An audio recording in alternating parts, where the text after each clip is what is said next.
राम जय जय राम, श्री राम जय जय राम, श्री राम जय राम, श्री राम जय जय राम, श्री राम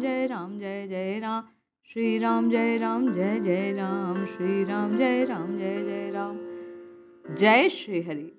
पूज्य गुरुदेव के चरणों में बारंबार प्रणाम। लक्ष्य जब बड़ा होता है तो कई चरणों में उसकी तैयारी की जाती है और कई चरणों को पार कर लक्ष्य की प्राप्ति होती है। जैसे सरकारी अफसर बनने के लिए प्रतियोगिता परीक्षा के कई चरण होते हैं, प्रथम चरण, द्वितीय चरण, साक्षात्कार आदि। उसी प्रकार राम जी की प्राप्ति रूप ये जो साधना है, जीवन का परम लक्ष्य है, इसे भी कई स्तरों को पार कर साधक प्राप्त करता है। प्रथम प्रश्न आता है कि राम राम राम राम की रटना कैसे लगाई जाए। तो संत महात्मा कहते हैं कि नित्य निरंतर निष्कपट निष्कलंक निश्चल बनकर केवल और केवल भावपूर्ण प्रीतिपूर्ण राम जी के नाम की पुकार लगनी चाहिए। अब ये पुकार लगेगी कब? तो आगे संत महात्मा, स्थिति प्राप्त महात्माओं ने कहा, जब संसार छूटेगा। फिर जिज्ञासा साधकों की कि यह संसार का आश्रय आखिर छूटे कैसे। तो संतों की वाणी में, महात्माओं की वाणी में वैराग्य कैसे आएगा, कैसे इस असार संसार का आश्रय छूटेगा, कैसे राम जी के नाम की लगन लगेगी। इस विषय में परम पूज्य स्वामी श्री राम सुखदास जी महाराज का एक लेख श्रवण करते हैं और जानते हैं कि असार संसार का त्याग कैसे करें और कैसे राम जी को इसे छोड़कर प्राप्त हो जाएं। पूज्य स्वामी जी लिखते हैं, हम भगवान के आश्रित हो जाएं, चाहे संसार का आश्रय छोड़ दे, दोनों का अर्थ एक ही है। संसार का आश्रय सर्वथा छूट जाने से भगवत अभिलाषी को भगवान का आश्रय स्वतः हो जाता है और भगवान के सर्वथा आश्रित होने से संसार का आश्रय स्वतः छूट जाता है। इन दोनों में से किसी एक को मुख्यतः लेकर चले तो चाहे दोनों को साथ रखते हुए चले, कल्याण तो होना ही है। संसार का आश्रय ही खास बाधक है राम जी को पाने में। संसार का आश्रय न छूटने से खास बाधा संयोग जन्य सुख की आसक्ति है। ये खास बात, संयोग जन्य जो सुख मिलता है वह सुख में मन की ओर अपनी ओर खींचता है। मन की प्रियता वह संसार के संबंध की खास जड़ है। ये जड़ कट जाए तो संसार का आश्रय अपने आप छूट जाए। संयोग जन्य सुख की लोलुपता भीतर से रहते हुए भारत से संबंध छोड़ दो, साधु बन जाओ, पैसा छोड़ दो, पदार्थ छोड़ दो, गांव को छोड़ दो, जंगल में चले जाओ, आफत छूटने वाली नहीं है।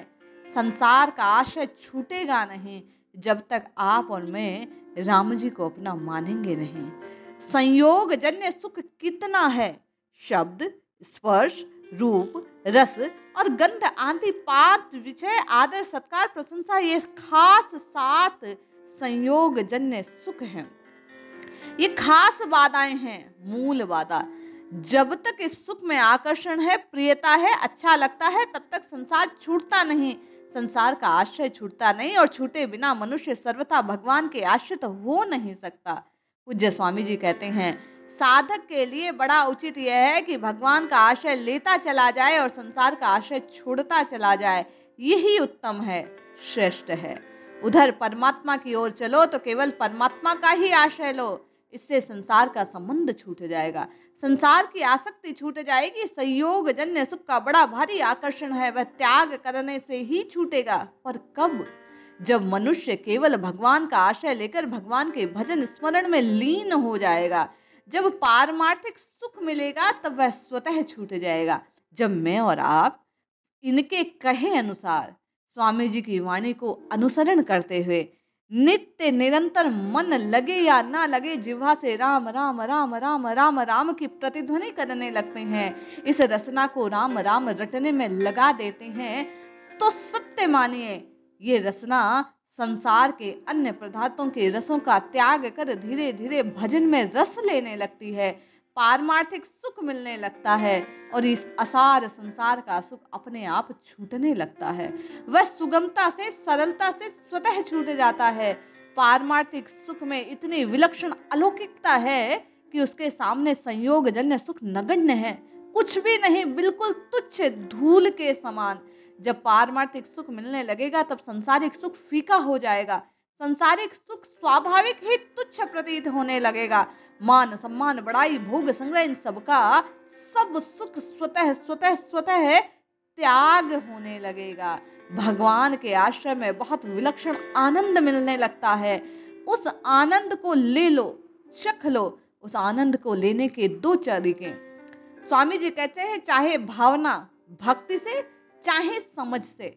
भावना से यूं कि भगवान है, वो मेरे हैं, मैं भगवान का हूं। मेरे तो गिरधर गोपाल, दूसरों न कोई, दूसरों न कोई, साथ में यह चाहिए। नहीं तो होता ये भगवान से अपनापन हो नहीं सकता और अपनापन रखते हुए संसार का साथ रहता नहीं।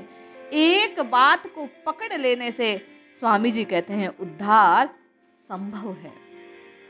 आप भगवान के बन जाएं, भगवान को अपना मान लें, नित्य निरंतर उनके नाम का सेवन करने लगे। जिस प्रकार शारीरिक पीड़ा होने पर, मानसिक पीड़ा होने पर, रोग होने पर शरीर में किसी दवाई का सेवन करने से धीरे धीरे वह मिटने लगता है, उसी प्रकार नाम रूपी जब दवाई आप और मैं औषध लेने लगते हैं तो ये भवरोग रूपी जो रोग है धीरे धीरे स्वतः समाप्त होने लगता है। इसलिए स्वामी जी की बात को हृदय में धारण कीजिए, संसार के आश्रय के त्याग को और राम जी के आश्रय के पकड़ने की बात को अपने हृदय से मानिए। नित्य निरंतर मैं भगवान का हूँ, भगवान मेरे हैं, इस बात का स्मरण रखते हुए उनके नाम का सेवन करते रहिए। निश्चय मानिए एक दिन प्रभु की कृपा से आपका और मेरा उद्धार हो जाएगा। जपिए जपिए जपिए नित्य निरंतर केवल और केवल प्रभु के नाम को जपिए, कल्याण अवश्य होगा। जय श्री हरि।